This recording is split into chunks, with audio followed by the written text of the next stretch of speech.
So wait, Mare, ha? Hindi ko naiintindihan eh. So bibili ka ng shares dun sa kumpanya nyo. Bakit ka bibili ng shares dun? Inyo na nga yun. Para magkaroon ako ng boso sa kumpanya. Paano pag nalaman ni Johnny na ikaw ang bumili ng shares? Gagamit ako ng dami at ipapangalan ko sa kanya ang shares. Grabe, ibang level ka na talaga, Mare. Sa ganitong paraan ko lang masisecure ang kalagayan ng anak ko. Lalo na't hinahanap pa rin ni Johnny bastardo niya. Pero ito lang ang tanong ko, Mars. Saan mo kukunin yung pera na pambili mo ng shares? Gagawa ko ng paraan. Kilala mo ko, Candice. Kapag ginusto ko, nakukuha ko. At yan ang naging pagkakamali ni Johnny. Minaliit niyang kakayahan kong lumpuhin siya. Kakaloka ka talaga, Mars. Alam mo, kahit napakasama ng ugali mo, loyal pa rin ako sa'yo. Mahirap pa kasing kaaway.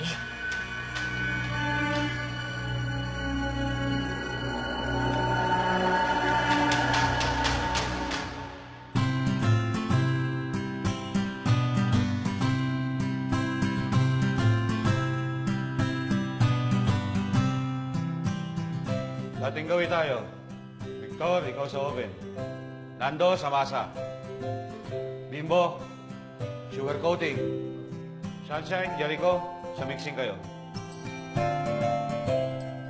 At ikaw, Yes, bossing. mahihirapan ka lang, maaari ka nang umuwi. Ngayon pa, kung kailan malapit ko na makuha ang gusto ko, no way. Ganun ba? Sige. Ipasok mo lahat ng sako ng arena. Dalhin mo sa stock area. Sus! Yun lang pala eh. Kayang-kaya. Akala mo susuko na ako, no? Nek-nek mo. Mrs. Park, naku, I'm really happy na finally nakapag-set tayo ng lunch kasama ng mga bata. Ang laki na pala nitong si Clifford. Irene, I don't mean to be rude. What time is your daughter coming? I don't have the whole day to wait for her. Don't worry, paparating na po siya. Marami lang inaasikaso sa office. Oh, eto na pala eh. Ma, Celine. Mapasensya na dito. It's okay, hindi pa naman kami nakaka-order.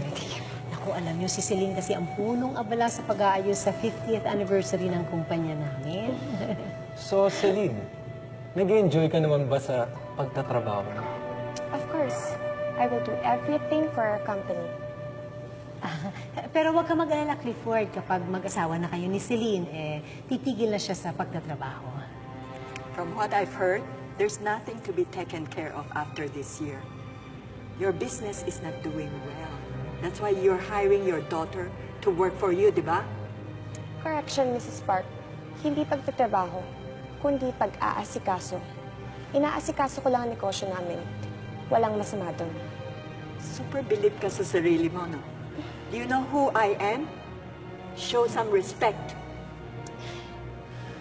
Ipinapaliwanag ko lang ho kung ano nararamdaman ko tungkol sa pagtatrabaho. Dahil minsan, hindi porket nakakatanda, laging tama. Kadalasan nagkakamali rin sila.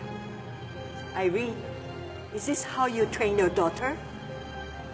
Alam niyo, kung nalagay ako sa ganung sitwasyon, ganun din ang sasabihin ko sa inyo. What? 50 years na ang kumpanya namin.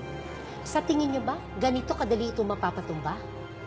Minsan, hindi na pabagsak ng kahit anumang kumpanya ang kumpanya namin. I think this is a very big mistake. Hindi ko dapat hinayaan na magkaroon ng ugnayan ang pamilya ko sa pamilya namin. You know what? I think we're done. Oh, but a word of advice, Clifford. Bago ka mag-asawa, maghanap ka ng magaling na surgeon, ha? Ipa-overhaul mo yung pagmumukha mo, ha? Let's go, Celine.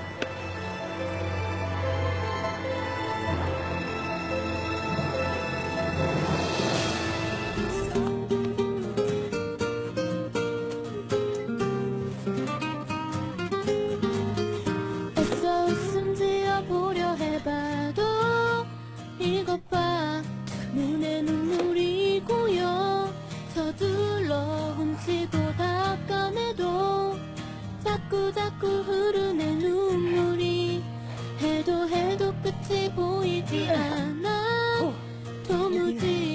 미나지가 않는데 이럴 땐 어떻게 해야 하는지 알 수 없어 너무 날 궁금해 웃어봐 너의 눈 반짝거려 참 예쁘게 빛날 거야 내 앞에 비추는 그 미소가 나에겐 힘이 되니까 날아봐 Sabi ko na nga ba eh.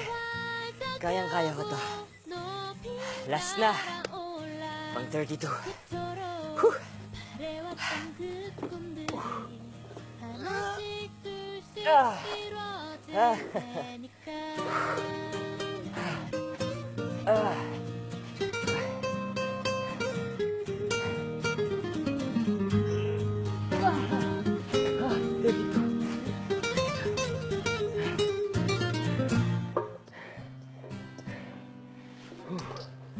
Oh. Good morning, Pao. Sinong Pao? Ikaw, short for paumbong. Cute, no?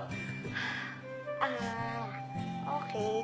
Kahit hirap na hirap ka na dyan sa ginagawa mo, nakukuha mo pa rin mambwisit, ano? Hindi mo na ba kaya? Eh di sumuko ka na. Ako? Hirap na hirap? Wala to. Sisyo na sisyo kaya sa akin to. Panis.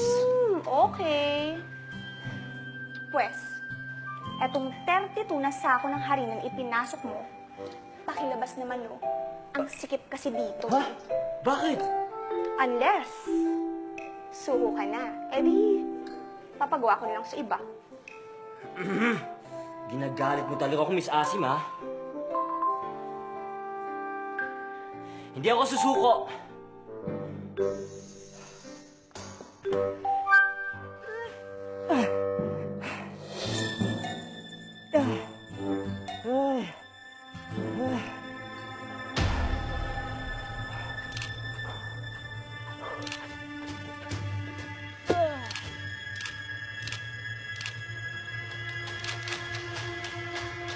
Ito mga litrato niyo, sir.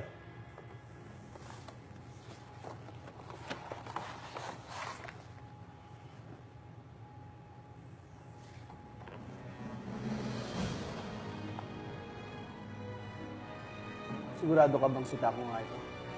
Positive, sir. Tinawag pa siya ng mga kasama niya sa bakery. Ano kaya ginagawa ni Taco dito? Ano, sir?